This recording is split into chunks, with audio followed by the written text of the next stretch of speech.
Well, hello, my lovelies. It's your good friend Countess, and I'm finally back with another video for you guys.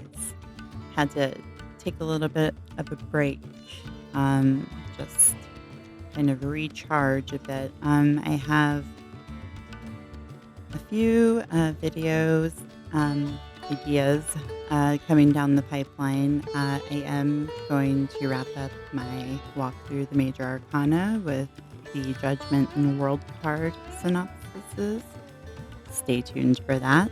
And I am going to do a reading on the archetype of Paul McCartney. I did, on accident, delete my George Harrison archetypes video like a bonehead, but silver lining is I found it. So I'm going to be re-uploading that as well. But I thought right now we could take a stroll back to the past, if you will, back to 1969 in London. We're going to go back to our friends at the International Times Magazine, and we're going to read an interview. Okay, so we're going to take a look at this interview done. This is the second interview done with Mr. Harrison. He did one back in 1967 with It. So this one is from the International Times Magazine, Volume 1, Issue 63. Note the numerology there. 6 plus 3 being 9. Okay, so this is called You Can't Even Say What It Is. All right, so it starts off with It. George, in 1967, you did an interview with the International Times, and you talked about meditation. Was that, in fact, before meeting the maharishi? George, the interview with It was in May 67, and the maharishi came in about September or October 67, so it was before that. I had been in India in 66, in September and October, in India, to learn sitar. It. So in fact, when you were there, George interrupts, I went there to learn music and also to find out a few things. And I found out a few things. Around that time, I just really wanted a mantra. Somebody had given me a picture of Maharishi a year before.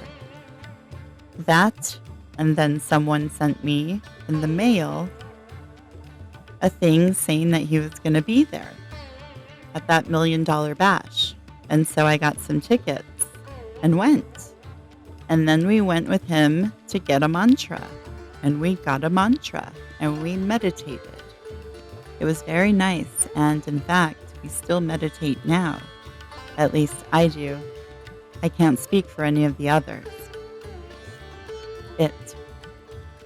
There was a feeling created by the way it was told that, like it had come to an end. Is that a true picture of what happened? George. Personally, I wanted all that seen as a personal thing. It goes back to the Beatle days. We were always in the public eye, always being photographed and written about. And even if you went to the bog, it was in the papers. And I thought, well, at least when I find me a yogi, it's going to be quiet and in a cave. And it's going to be a personal thing. Because the press always misinterpret things anyway. And they have done right down the line. They never really know what we are or what we think. They give their own image of how they see us. People can only see each other from their own state of consciousness. And the press's state of consciousness is virtually nil. So, they never really get the true essence of anything they write about. The Maharishi was right, because the whole thing is, The physical world is relative. That means right is half of wrong, and yes is half of no. So you can't say what is right and what is wrong.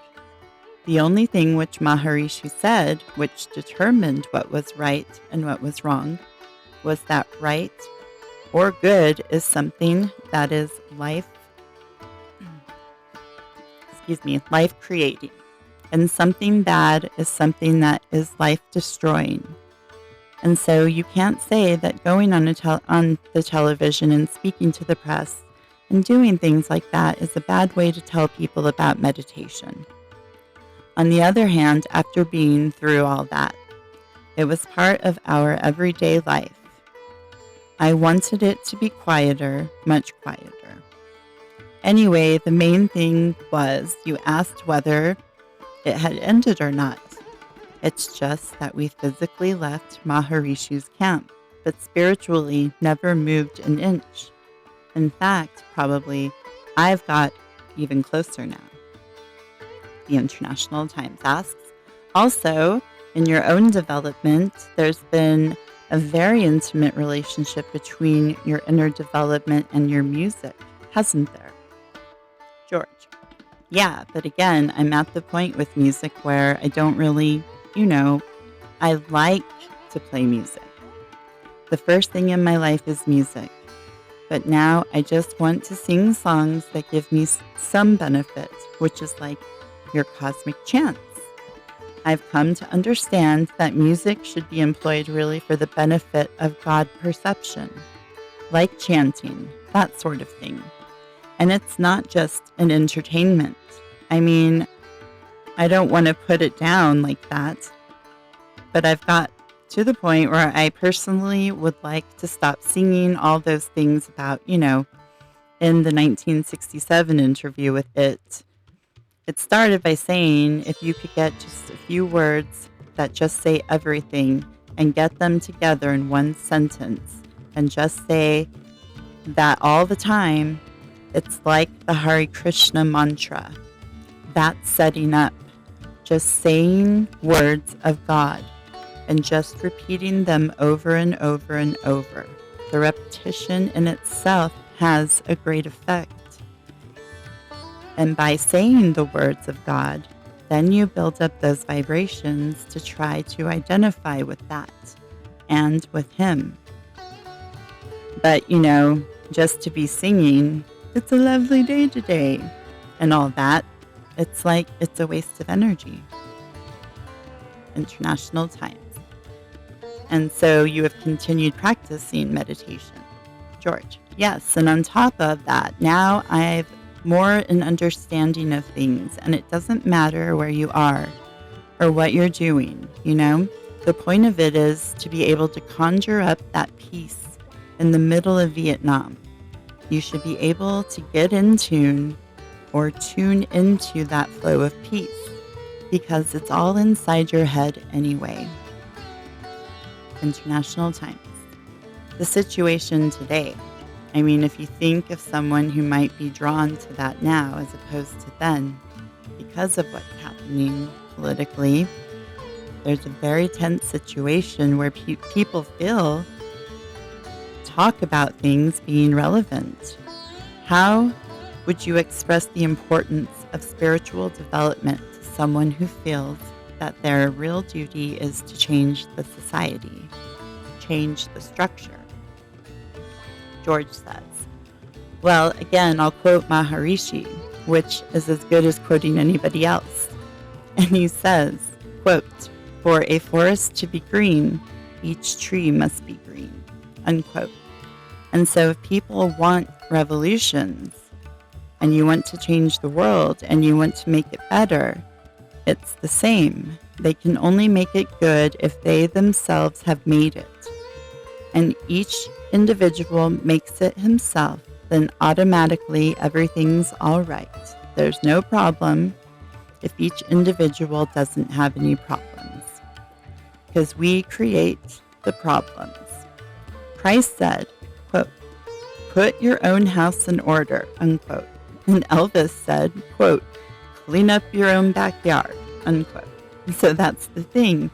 If everybody just fixes themselves up first, instead of everybody going around trying to fix everybody else up, like the Lone Ranger, then there isn't any problem. The problems are created more sometimes by people going around trying to fix up the government or trying to do something.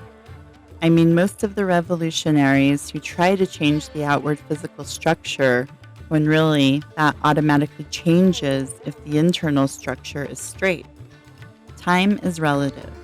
Everything to do with this life from birth to death, this physical world or physical universe, the moon, and everything is bound by the laws of nature, which are relativity.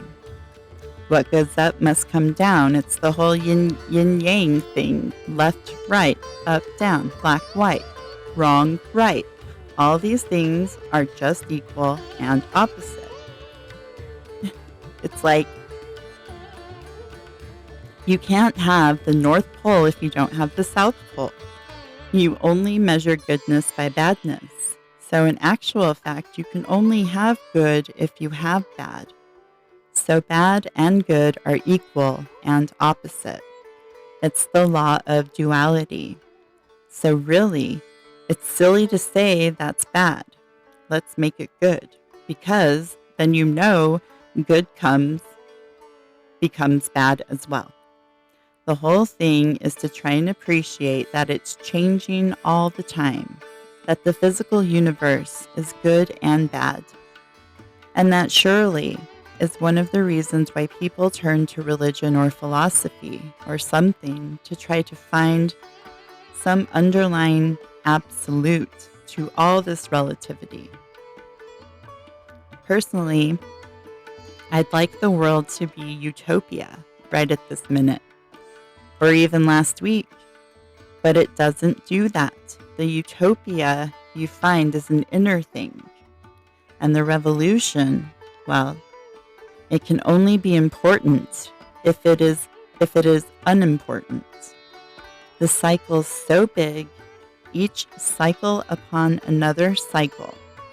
If you think of all those iron ages and the golden ages and the stone ages, they all eventually get back to where they started and go into another cycle.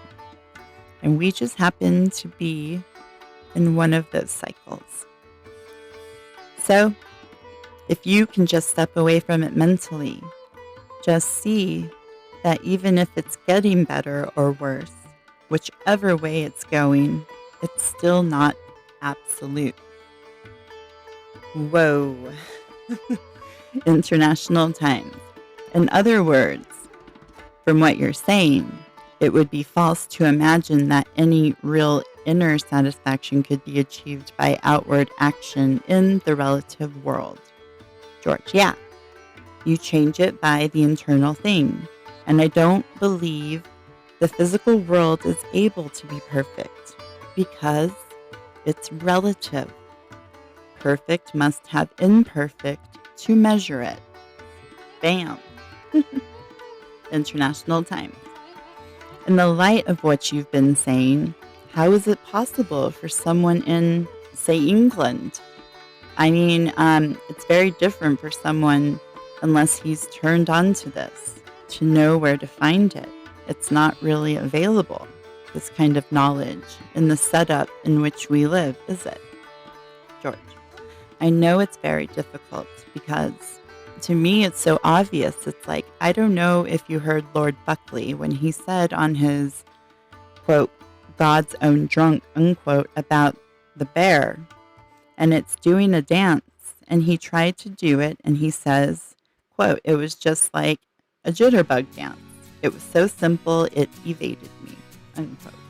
And it's like the whole thing of God and the relative world being the effect of the absolute, which is the cause.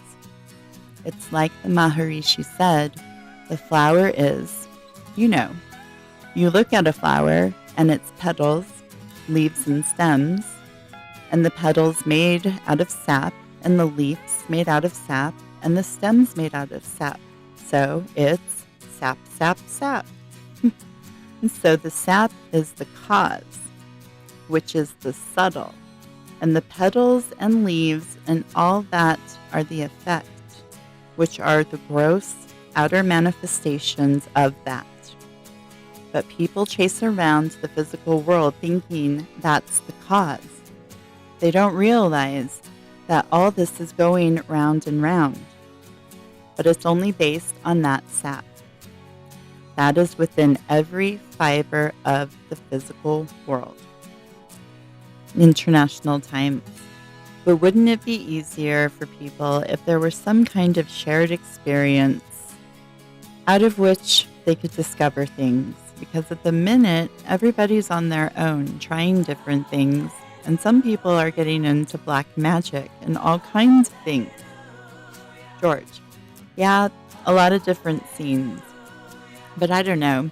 You see, because for me now, at this point in my life, just that understanding of inner and outer, and the inner being the cause and the outer being the effect, it seems so obvious. It's so simple.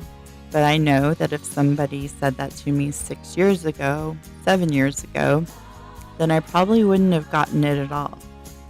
I don't know, there's a lot of different scenes, and I don't think any one scene is the way. The great karmic design is, again, what Christ said, what you sow, so shall you reap, which is karma, the law of action-reaction. What you sow, you reap. So it means what we are now is what we did in the past. Or we did it. Look out, kids, something you did, God knows when, but you're doing it again.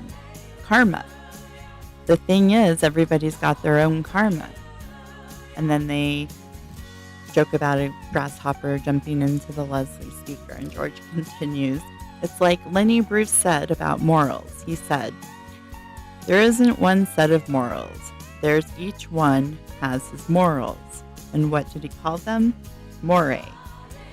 So that's where you get back round the cycle too, So you can't say, this is it, this is the way, and I want you all to do this, and you all do it, because it depends on the situation each person's got himself into, and it's up to him to find his own way. All you can do is try to assist people without being heavy on them, which is one reason now why I don't like to do interviews, because it gets to that one. He who knows doesn't speak. He who speaks doesn't know. So you go around in a circle, and then you think you know so much. The more you know, the more difficult it becomes to try and say something because you know that there's such diversity and it's ridiculous. In fact, have we got that big book? There's an amazing thing. This is the diversity of creation, which is like we're all one. We're all part of one big thing. But we all retain our individuality. And, one man's meat is another man's, whatever the saying is. But there's this thing, which is a fantastic example of diversity. There it is. Okay, so the problem of diversity. They've got 18 objects in 2 vertical columns. So there's 18 points there and 18 points there. And they connect all these 18 points to all those 18 points.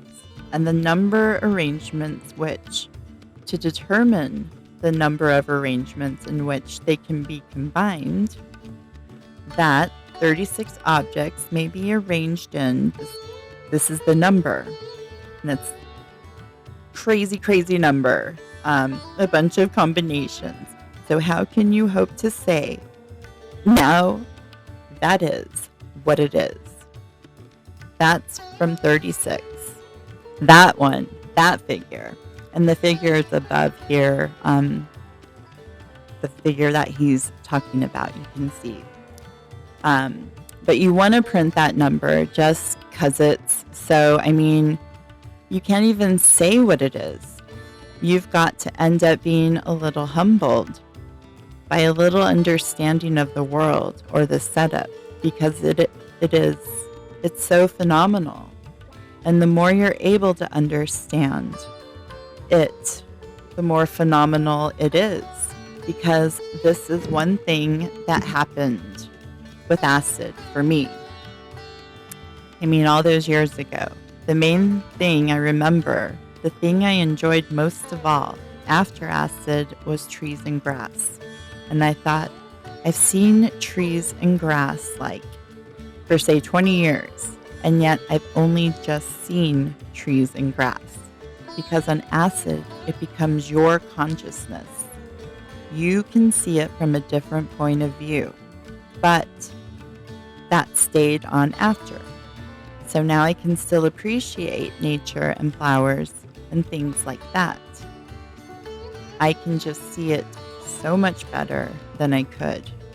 But if I get cosmic consciousness, I'm going to see that same bit of grass, but I'm really going to see it, aren't I? And then there's all the states of consciousness above that. You know, it's silly to try and say, this is this is that, you know, because create and preserve the image of your choice. Da, da, da.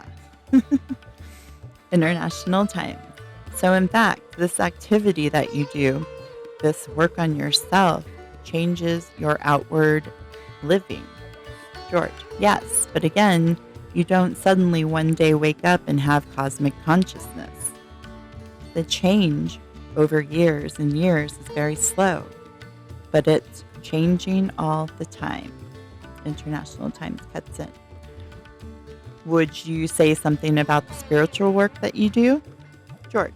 Well, at the moment, I'm doing, it's like the thing of identification. Whatever you identify with, you're one with that. So most people identify with this gross level of existence.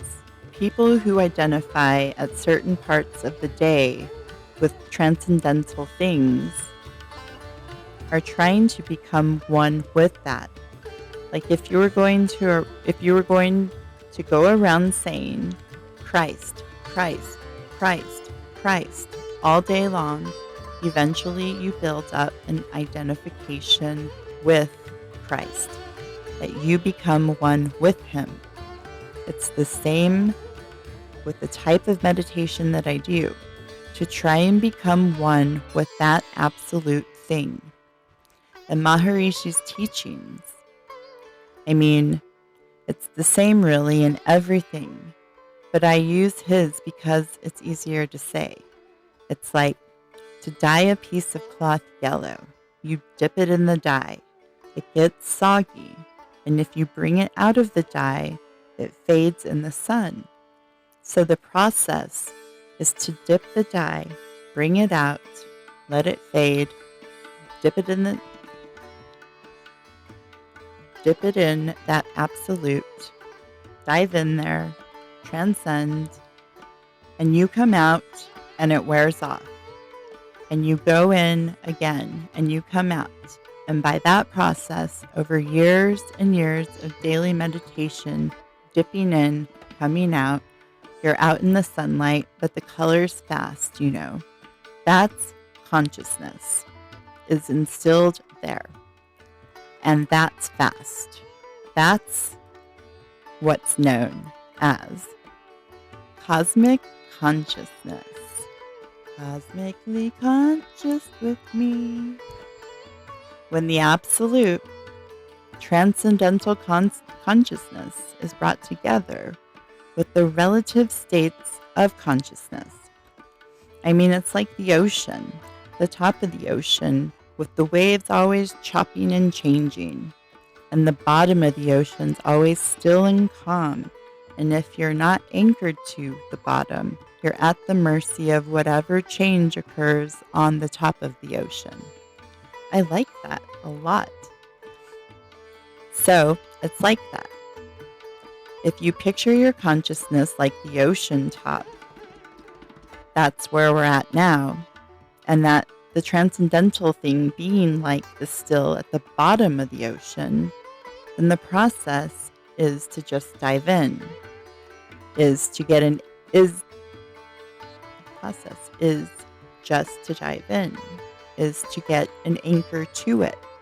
But gradually, the two come together so that you have the state of consciousness permanently while you're acting out the parts, whatever part you have in this life.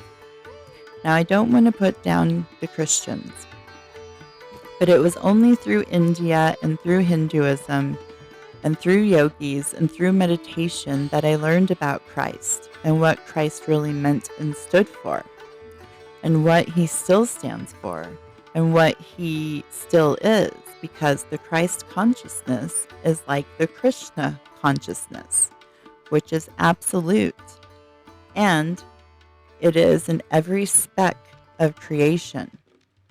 But this is why I never became a practicing Christian, because like most people, they go to church, and it's all that thing about, Tommy Jones has got a brown suit on, and here comes Mrs. Smith with her new hat.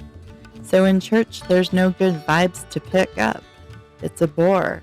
It's like watching a political party broadcast on television. It's just some guy up there. And it's the sort of attitude that I felt in church. Maybe others get different feelings, but for me personally, it was, now this is what it is. And just believe in that and what we're telling you, or you will get your arse kicked. Sort of attitude. And the thing that turned me really into the Hindu, well, it's not Hindu, but it just happened to be the Hindus who said it. But they teach that it's all the same anyway. But the thing was, Vivekananda, who was one of the first swamis who came to the West, said, don't believe in anything. If there's a God, we must see him. If there's a soul, we must perceive it. It's better to be an outspoken atheist than a hypocrite. So the church told me, just shut up and believe what we're telling you. Don't look for any experience. Whereas they say, don't believe in anything unless you experience it yourself. If there's a God, we must see him. And I want to see him. And I'm not going to see him by queuing up at St. Matthew's on a Sunday. And it's like the Negro church, the gospel thing. Now they've been doing that for years and years, and they're still doing it.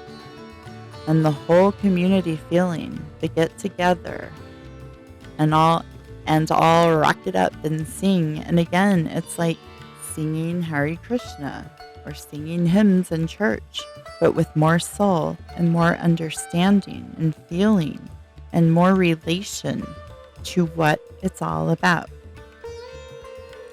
And the gospel thing's fantastic, like was provided by the success of Oh Happy Day by the Edwin Hawkins Singers.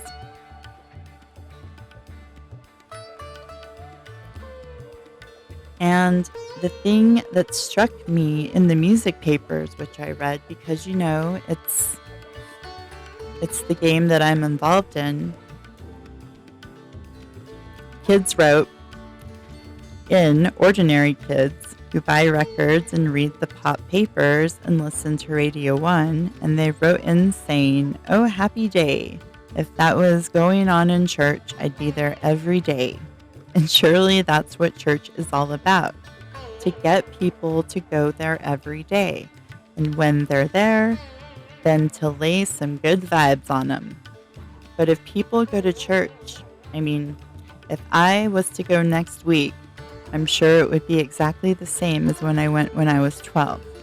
The best time for me to go to church is when nobody's there, when I can really feel some sort of spiritual thing going on there.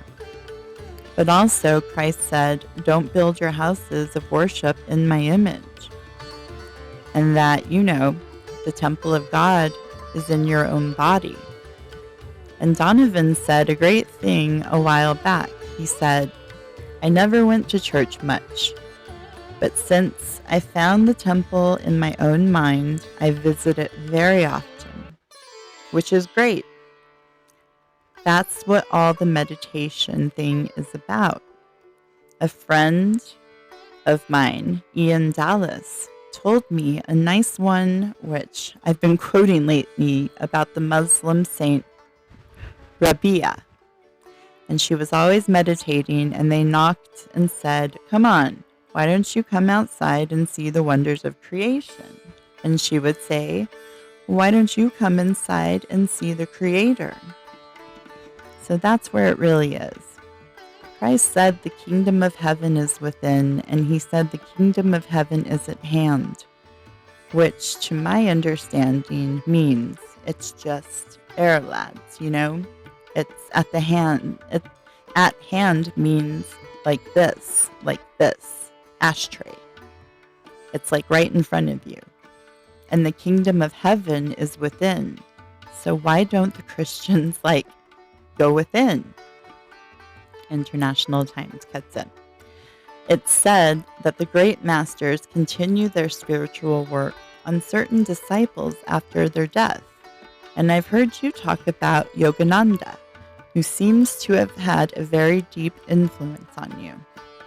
Yeah, Yogananda. Well, for many reasons, some people you meet, you like more than other people you meet. It's the vibration you get from them. Yogananda, his book for me it really explained so much to me. It brought me right back around to understand Christ. It filled me in on all sorts of things to do with the physical world and the other existences, the other frequencies, the astral worlds, and the understanding of karma and things like that. Physical death is like astral birth, and astral death can be like physical birth. We've all been here many times. I really believe that. I can't prove it to anybody, but I don't have to prove it. So when you die, your physical body falls off. Christ said something about the 3 cages for the bird of paradise. The bird of paradise being the soul, and the 3 cages being the bodies that surround it. And the 3rd body is the physical body. Now that falls off, and you've got 2 left. But it's really like having the radio on. And you can have 1 station on the radio. And without moving the thing, without changing the station, all you can do is change the frequency. And there's some other station there. But it's still in exactly the same place. But it's just on a higher frequency. So it's like the physical world is on 1 frequency, and you press the button and go into another frequency. And it's still in the same place, but it's a whole different thing altogether. The point is, there's lots of things now I just don't want to talk about, like astral bodies and things like that, because I can't see any direct way anybody can benefit from that. Now I know so much more than I used to know. I used to be able to speak much more about it when I didn't know anything about it. And I know a bit more about it, but the more I know about it, the more pointless it is to say anything, because I realize how ignorant I am about the whole thing. There's so much there to know that it's ridiculous. Ravi Shankar's guru, Tat Baba, is the only one I've seen who's like you imagine. They tell you about those yogis, or those people who just don't speak, and you ask them what it's all about. They give you a flower, that sort of thing. Well, he's the only one I've seen like that. But the point is that these people, they don't say anything. There's nothing to say, really. But it's okay. Good morning, good morning. So he just sits there. And he'll maybe sit there for about 3 or 4 hours or 5 hours. When we saw him, he sat for about 2.5 hours. And then he said nothing. Oh, and then he just said something, which was later translated to me.